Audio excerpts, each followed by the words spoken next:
Segundo Coríntios capítulo 4. Portanto, tende este ministério pela misericórdia que nos foi outorgada, não desanimamos.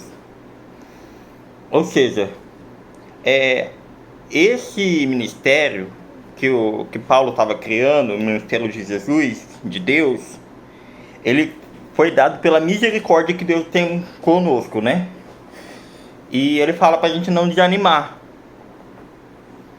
Ou seja, vai ter momento que a gente sente a vontade de desanimar, sente a vontade de não pregar a palavra, de não gravar vídeo, de não falar de Jesus para as pessoas. E uma coisa que eu descobri recente, a forma de falar de Jesus para as pessoas tem que ser com uma luz, infiltrando. Ou pregar, às vezes pregar a palavra sem citar versículo, pregar de forma indireta, que a pessoa nem perceba que você está pregando. E isso ele vai falar, não dessa forma que eu estou falando, mas vai falar aqui também, né?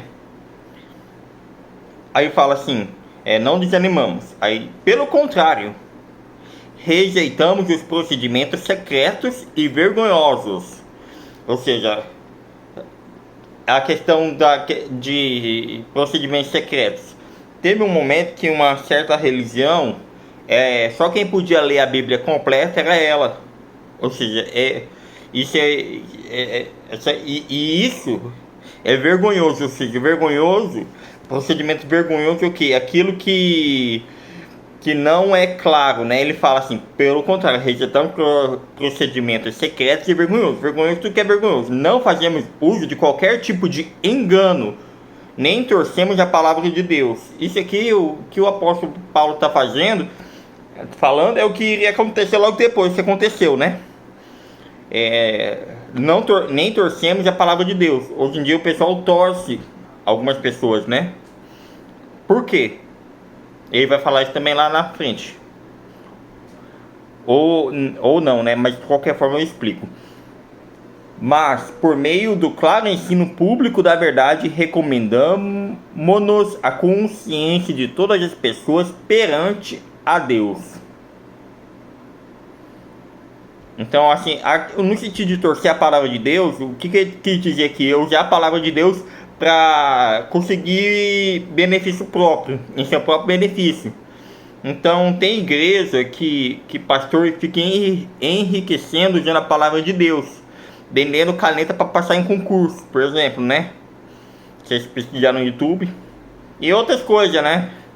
Esse aí eu só estou citando uma. Não vou ficar gastando meu tempo para demonstrar o que esse povo está fazendo, né? Mas o que ele quis dizer foi o que? O pessoal está usando a palavra de Deus para manipular. Aí ele fala, não torcer a palavra de Deus, mas por meio do claro ensino público da verdade. Ou seja, por meio claro, diferente do que é secreto, procedimento secreto. Não, que seja claro tudo que a gente for fazer. Dizendo por meio claro do ensino público da verdade. Ou seja, o ensino é público, não é privado, não é privativo, secreto para algumas pessoas, mas é público da verdade, é a verdade que é Jesus. Recomendamos-nos a consciência de todas as pessoas perante a Deus. Ou seja, volta aquela questão de recomendação, né? Quem vai dizer para você se eu sou de Deus ou não é a sua consciência. Então recomendamos-nos a consciência de todas as pessoas perante o quê? Perante Deus. Você vai ver perante Deus, através da sua consciência, se a pessoa é o quê? Um pastor ou um farsário, né? Um mestre ou um ladrão. Contudo, se o nosso evangelho está encoberto, para os que estão perecendo é que está encoberto. Ou seja, se a pessoa está perecendo, é porque o evangelho está encoberto, entendeu? As pessoas não estão sabendo do caminho da verdade da vida que é Jesus, não estão conhecendo a palavra. É por isso que as pessoas estão perecendo. Meu povo perece por falta de conhecimento. O Deus dessa presente era vergonhosa, ou seja, na época de Paulo já tinha, era perversa, né? O Deus dessa presente era perverso. O povo da época dele já tinha perversidade. Cegou o entendimento dos, cegou, fechou o entendimento dos descrentes.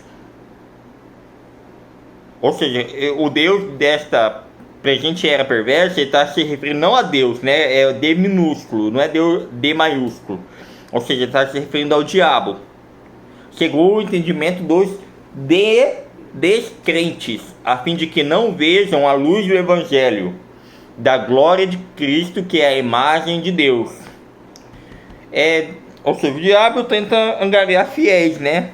Assim como nós somos usados por Deus para angariar fiéis. Então, o que o diabo faz? Ele procura de todas as formas cegar o entendimento das pessoas, dos descrentes, que não creem em Jesus. Cegar o entendimento para que não entendam e não vejam a luz de Jesus, né? Que é a imagem de Deus. Pois não pregamos a nós mesmos, mas a Jesus Cristo. Ou seja, aqui fala a questão do homem, né? Eu não vou pregar eu. Não estou pregando o que eu, Gladstone, a minha pessoa, né? Nós não pregamos a nós mesmos, mas a Jesus Cristo. O que eu estou fazendo? Estou pregando a Jesus, o Senhor. E a nós mesmos como vossos servos por causa de Jesus. Ou seja, eu sou um servo de Jesus. E se for pegar aqui a palavra literal, seria escravo, né? Servo no sentido de ser realmente escravo, usar nossa vida em benefício do reino de Deus. Porquanto foi Deus que ordenou, das trevas resplandeça a luz. O que é resplandeça? A palavra resplandeça.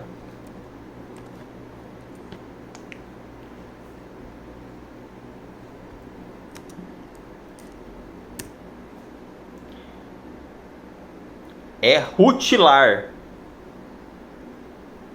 Destaca-se dos demais, atitude brilhante.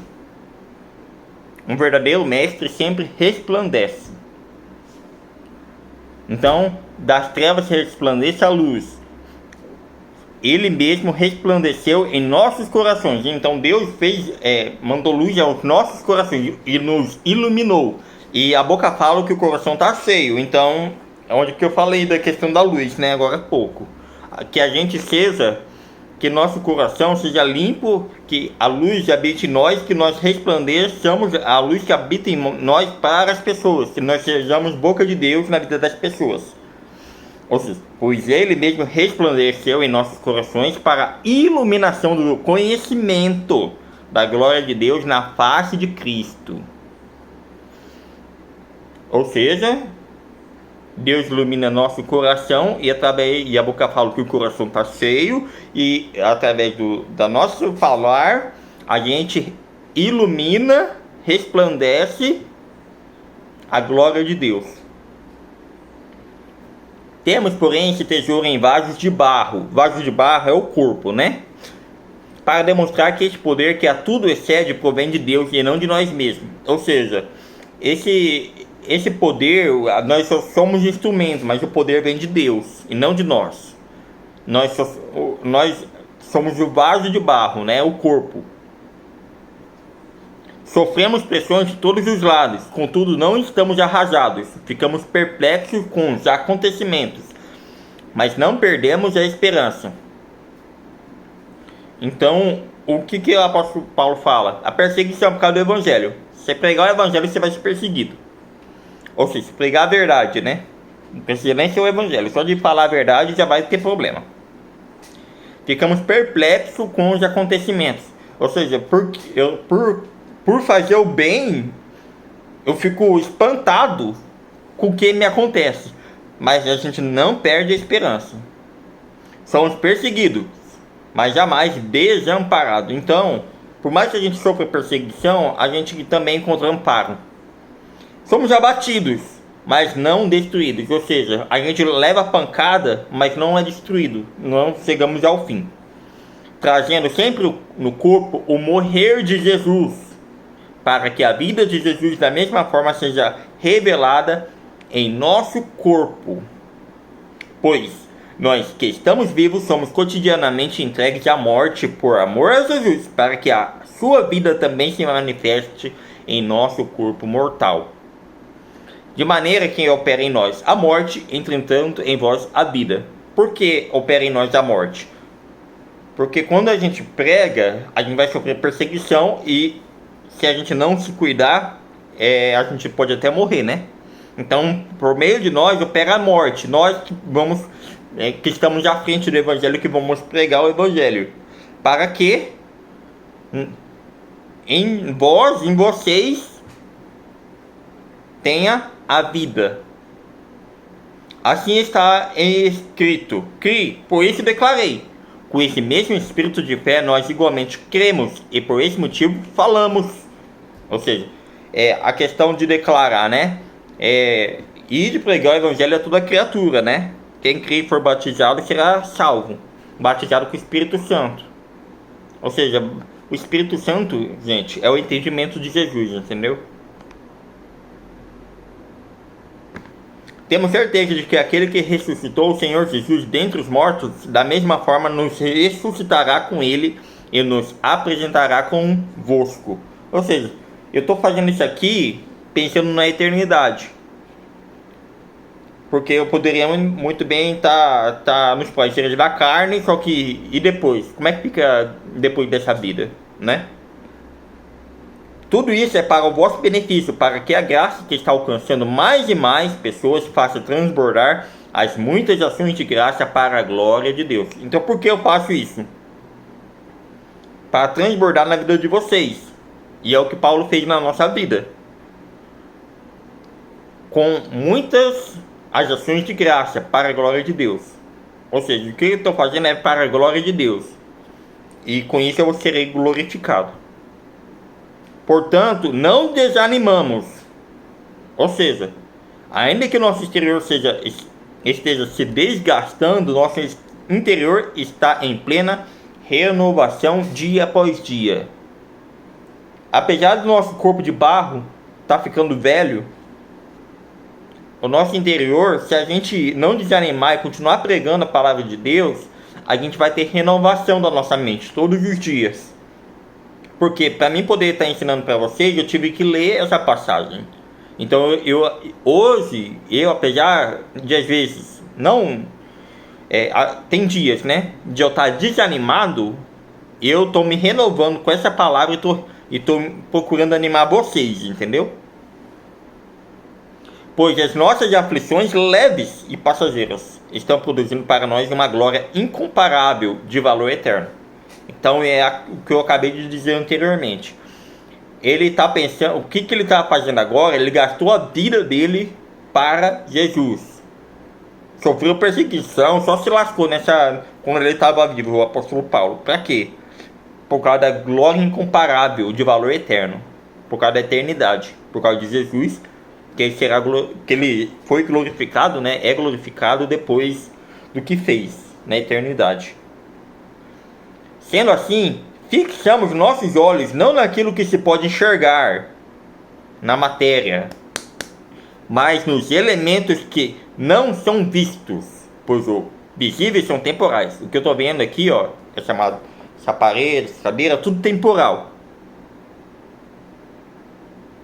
Pois, ao passo que os que não se veem são eternos. Então, o que eu faço aqui não é pensando no agora, é pensando na eternidade. Então, gente, tudo que você for fazer, você tem que pensar no quê? Na eternidade. E tudo que você for fazer, você tem que pensar no fruto, né? Que é amor, alegria e paz. Isso é uma coisa que eu estou repetindo de Gálatas, né? Eu acho que eu vou falar o versículo para vocês. Gálatas, capítulo 5, versículo 22. Lá está o fruto do Espírito, que é amor, né? Alegria e paz. Tem 9, mas o principal, né? É esse que a gente for fazer. Então, tudo que a gente for fazer é o quê? Pensando que percebendo, isso vai me trazer amor, Vai me trazer alegria? Vai me trazer paz o que eu estou fazendo? Qual que vai ser o fruto do que eu estou fazendo, né? Pois é a questão. Pois o bem que eu quero fazer eu não faço, o mal que eu não quero eu faço. Ou seja, o bem que eu quero fazer é um esforço para fazer o bem, para poder gravar um vídeo, tudo. É um esforço. O mal é fácil fazer. Não precisa de força. Pelo contrário, tem que ter força para não fazer o mal. E para não fazer o mal, tem que focar no bem, e se esforçar para fazer o bem. E fazendo o bem, a gente obtém o quê? O fruto do Espírito, que é paz, alegria e amor. É isso que eu estou recebendo quando eu faço um esforço para fazer o bem para vocês, para gravar esse vídeo. Recebo paz, tenho alegria com isso e recebo amor. Então, a questão é que tudo que a gente vai fazer tem que focar pensar nas consequências futuras, né? Um exemplo, se eu quero colher limão, eu tenho que plantar semente agora. É assim que funciona. O limão vai vir daqui 5 anos, se eu cuidar e adubar o pé. Só que, para ter limão, para eu colher um limão no pé hoje, é porque 5 anos atrás eu plantei o pé de limão. Para mim, colher uma banana é porque 1 ano atrás, mais ou menos, eu plantei um pé de banana. É assim que funciona. Então é o que? O que eu estou fazendo hoje em relação ao Evangelho, ministrando a palavra, né? É focando na eternidade. É isso. Se você gostou do vídeo, eu peço que curta, que comente, que compartilhe. Valeu!